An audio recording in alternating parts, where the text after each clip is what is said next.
Baik, kita akan masuk teman-teman sekalian pada siang ini menjelang sore. Semoga Allah SWT berkahi. Lanjutan dalam bab kita, keutamaan muadzin ya, dan azannya. Nomor haditsnya 237, tepatnya urutan ke-7 dari awal kita bahas dalam bab kita ini. Dan di sini ada 7A, ada 7B juga ya. Ya. Saya akan bacakan haditsnya dengan sanad sahih dari Abu Hurairah radhiyallahu anhu, dari dia berkata, Rasulullah SAW bersabda, al-imamu dhamin wal muadzinu mu'taman. Allahumma arshidil a'immah waghfir lil muadzinin. Imam itu adalah penjamin. Dan ada footnote nomor 283 di bawah bagi teman-teman yang pegang bukunya, yakni penjamin sholat para makmum. Dan muadzin dipercaya, maknanya muadzin dipercaya terhadap waktu sholat. Jadi kalau dia azan berarti sudah dianggap yang waktu sholat masuk. Ya Allah, luruskanlah para imam dan ampunilah para muadzin. Hadis riwayat Abu Daud dan Tirmidzi. Saya langsung bacakan dulu 7B-nya karena mirip hadisnya dengan sanad sahih juga. Dan dari atau juga Ibnu Khuzaimah dan Ibnu Hibban dalam sahih mereka berdua, hanya saja lafaz mereka mengatakan fa arsyadallahu al-a'immah wa ghafara lil muadzinin. Semoga Allah meluruskan para imam dan mengampuni para muadzin. Ibnu Khuzaimah meriwayatkan seperti riwayat Abu Daud, dan riwayat lain juga milik Ibnu Khuzaimah bunyinya al-muadzinuna umana wal a'immatu duwana. Allahumma ighfir lil muadzinin wa saddidil a'immah. Para muadzin adalah orang-orang yang dipercaya dan para imam adalah orang-orang yang menjamin. Ya Allah, ampunilah para muadzin dan luruskanlah para imam. Ini diulangi sebanyak 3 kali. Baik teman-teman sekalian,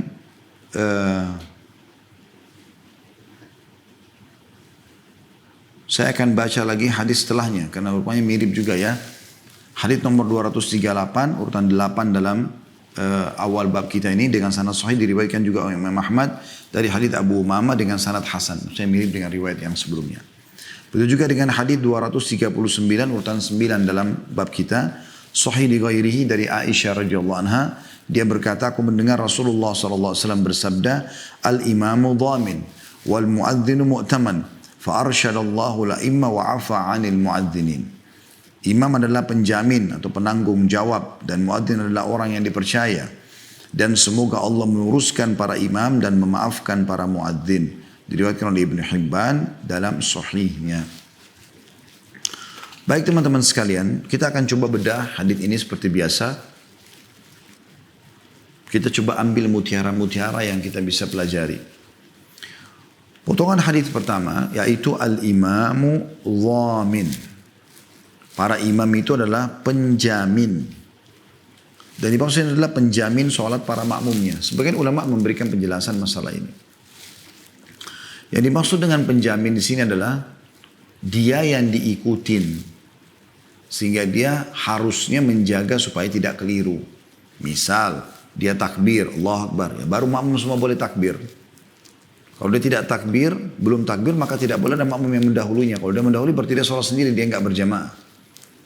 Berarti kan di sini dia penjamin terhadap makmumnya untuk memulai sholat, untuk melakukan gerakan-gerakan sholat, untuk memulai bacaan-bacaan, ya, doa, zikir, untuk salam. Dia penjamin mereka di sini karena dia yang diikutin. Jadi begitu imam takbir, mereka takbir semua. Berarti kan sudah mulai baca iftitah, baca al-fatihah, baca surah. Begitu imam Allahu Akbar ruku, baru semua makmumnya ikut ruku. Berarti dia penjaminnya di sini. Ya. Dia menjamin kalau gerakan mereka sudah boleh dilakukan di hadapan Allah Subhanahu Wa Taala setelah dia menginstruksikan sampai salam. Dan tidak boleh sama sekali ada satu orang pun dari makmum yang mendahului imam. Bahkan dalam sebuah hadis diancam dengan ancaman yang sangat tegas masalah ini ya. Kalau seseorang sengaja mengangkat kepalanya dari ruku lebih cepat daripada imam, maka bisa saja Allah mengubah kepalanya menjadi kepala keledai. Na'udzubillah. Ini berarti memang ancamannya sangat tegas gitu kan. Maka di sini imam adalah penjamin dalam masalah itu. Penjamin dalam masalah itu. Masuk juga dalam masalah ini adalah penjelasan sebagian ulama yang berpegang pada pendapat bahwasanya bacaan imam adalah bacaan makmum. Seperti misalnya jumhur ulama di antara Imam Ahmad dan Imam Malik rahimahumullah semuanya yang membahas tentang masalah bacaan Al-Fatihah di sholat jahar. Sholat keraskan suara. Seperti subuh, maghrib, isya. Ketiga waktu sholat ini, kalau imam sudah membaca Al-Fatihah, maka makmum sudah tidak perlu lagi membacanya. Ya. Karena mereka berpegang pada hadis Nabi SAW, innama ju'ilal imam liyutamma bihis salah. Imam dijadikan untuk menyempurnakan sholat itu. Makanya bacaan imam adalah bacaan makmum. Seperti itulah. Di Al-Fatihahnya ya. Kalau bacaan lain kayak doa ruku, doa sujud, doa i'tidal itu tetap saja makmum baca masing-masing.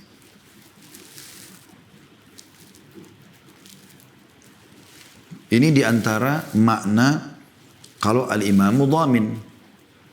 Imam itu sebagai penjamin di sini. Imam Abu Hanifah juga memberikan gambaran bahwasanya penjamin sini ternyata penjamin yang bisa berbicara dengan Allah Subhanahu wa taala. Makanya imam yang membaca suara keras, makmum mendengarkan. Kata Abu Hanifah rahimahullah dirasionalkan kalau orang sedang menghadap raja. Misal 5 orang. Tidak mungkin semuanya berbicara. Pasti akan ada satu orang yang ditunjuk untuk menjadi pembicara. Dan itulah imam di sini. Dia yang berbicara. Dia yang memulai Allahu Akbar. Mulai berbicara dengan Allah Subhanahu wa taala. Seperti itulah. Atau komunikasi dengan Allah Subhanahu wa taala yang merupakan tadi inti daripada sholat kita itu. Ini istilah atau pemahaman atau makna daripada al-imamu dhamin. Kemudian selanjutnya wal muadzinu mu'taman. Dan muadzin adalah dipercaya. Dipercaya sini teman-teman maksudnya adalah dipercaya apa yang dia kumandangkan atau pada saat dia kumandangkan azan berarti waktu sholat sudah masuk. Oleh karena itu diantara syarat muadzin dia harus memang orang yang jujur. Nggak boleh sembarangan. Karena kalau sembarangan orang jadi muadzin hanya karena modal suaranya bagus tapi dia tidak mempelajari tentang waktu sholat sudah masuk atau belum, ini berbahaya. Bisa saja dia azan bukan pada waktunya. Atau belum masuk waktu. Atau terlalu jauh lewat waktu baru dia azan. Jadi memang harus orang yang betul-betul dipercaya di sini. Dia jujur, dia azan, lalu orang akan mengikuti semua apa yang dia lakukan. Dan muadzin ini kalau kita mau ikuti sunnah Nabi SAW dianjurkan agar tidak diganti-ganti. Seperti di zaman Nabi SAW Bilal ditunjuk, Ibnu Ummul Maktum ditunjuk gitu kan. Kemudian Nabi SAW fokus kepada mereka. Walaupun ada juga sahabat lain yang bisa azan gitu kan. Tetapi ditunjuklah mereka menjadi muadzin tetap. Ya mungkin di masjid-masjid kita sudah dilakukan itu juga ya. Cuma kadang-kadang ada sebagian masjid mungkin yang terlalu banyak variasi muadzinnya. Makanya lebih baik dia fokus kepada sunnah Nabi SAW adalah 2. Kalau tidak salah pernah bahkan ada 1 orang 3 ya. Tapi 2 orang ini yang memang Nabi SAW jadikan rutin.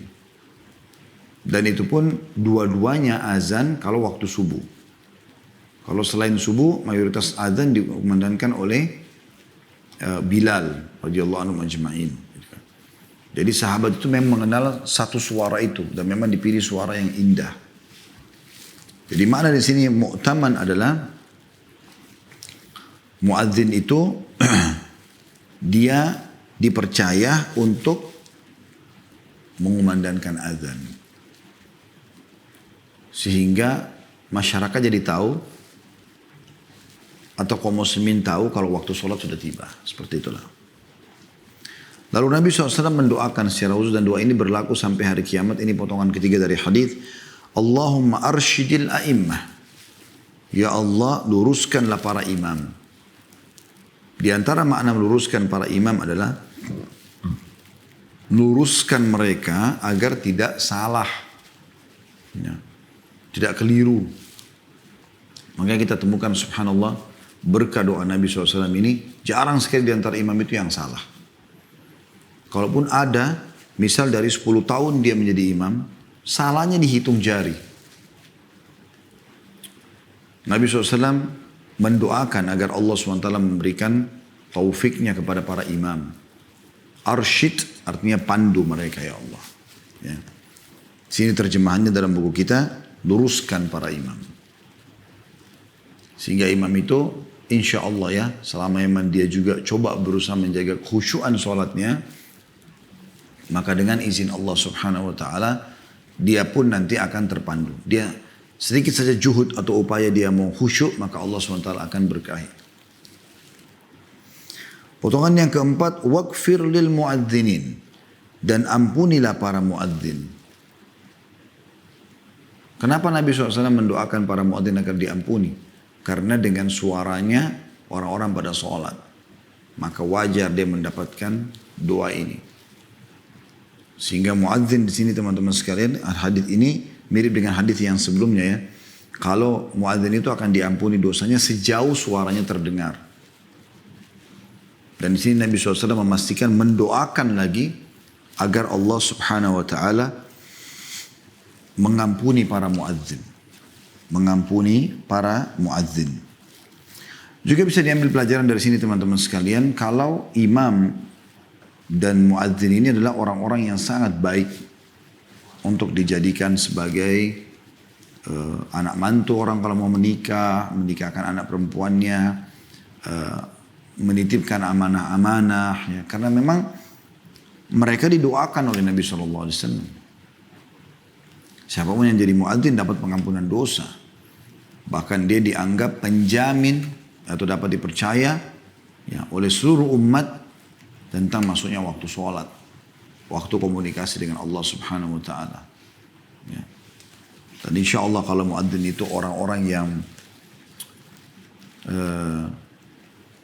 baik, memang niatnya azan itu karena Allah Subhanahu wa taala, maka kita akan temukan mereka memang orang-orang yang pribadi-pribadinya unggul sekali, sangat santun, baik, ramah, ya, tawadhu dan seterusnya. Dalam riwayat Abu Daud, masih di nomor 7 tapi 7b ya, disebutkan kata Nabi SAW, al-muadzinuna umana, para muadzin adalah orang-orang yang dipercaya, wala immatu dumana, dan para imam adalah penjamin. Allah maghfir lil muadzinin, ya Allah ampuni para muadzin. Lalu makna atau tentang imam, wasaddidil a'immah, dan luruskanlah para imam tadi dari kesalahan-kesalahannya. Di sini juga termasuk ya, berkah doa ini adalah kalau ada imam yang salah, biasanya Allah Maha Kuasa ada makmum yang ingat, mengingatkan dia, sehingga dia terluruskan selalu. Bukan cuma imam-imam biasa, Nabi Muhammad SAW sendiri pernah lupa. Lalu bentuk pelurusan Allah SWT kepada beliau adalah adanya sahabat yang mengingatkan. Jadi dalam sebuah riwayat pernah, setahu saya, Nabi SAW selepas sholat asar, atau lagi waktu sholat asar, baru tahiyat pertama beliau sudah salam. Semua sahabat ikut salam. Lalu berzikir, habis berzikir, kebiasaan Nabi SAW berdiri menuju ke pintu masuknya masjid. Menuju ke pintu masuknya masjid. Begitu ya, menuju ke pintu masuknya masjid, beliau biasa berdiri di situ dan menunggu siapa di antara sahabat yang punya pertanyaan, punya permasalahan, gitu kan. Mau minta tolong sama beliau, mau bertanya misalnya hukum agama. Rupanya sahabat-sahabat mayoritasnya masih ada dalam masjid, belum bubar. Ada satu yang keluar lalu mengatakan, ya Rasulullah, apakah sholat sudah dikasar? Kembali kepada hukum awal sholat kan waktu masih di Mekah, awal perintah sholat itu semuanya 2 rakaat. Subuh 2 rakaat, duhur 2 rakaat, asar 2 rakaat, maghrib 2 rakaat, isya 2 rakaat. Atau memang Anda lupa? Kata Nabi SAW, tidak ada perubahan dalam jumlah rakaat. Dan saya pun tidak lupa. Nabi SAW sangat yakin kalau jumlah sholatnya itu sudah 4 rakaat. Tapi Nabi SAW dengan tawaduk beliau masuk ke dalam masjid. Lalu bertanya kepada para sahabat waktu itu, apakah betul yang dikatakan orang ini? Benar gak saya ini tadi lupa? Cuman 2 rakaat saja asarnya. Maka umumnya sahabat mengatakan iya ya Rasulullah. Langsung Nabi SAW hadap kiblat, takbir, melanjutkan 2 rakaat yang tersisa. Seperti itulah. Nah ini termasuk bentuk jaminan Allah Subhanahu Wa Taala. Karena ternyata Allah kirim makhluk-makhluk yang hambanya yang merupakan makmum daripada imam itu yang mengingatkan tentang kesalahan tersebut. Bahkan sedikit kesalahan ayat Al-Quran saja sudah langsung diingatkan.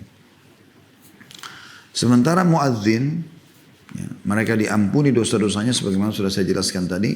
Karena memang dengan suara dia kumandangkan, maka orang pada sholat. Maka wajar dia mendapatkan doa pengampunan tadi.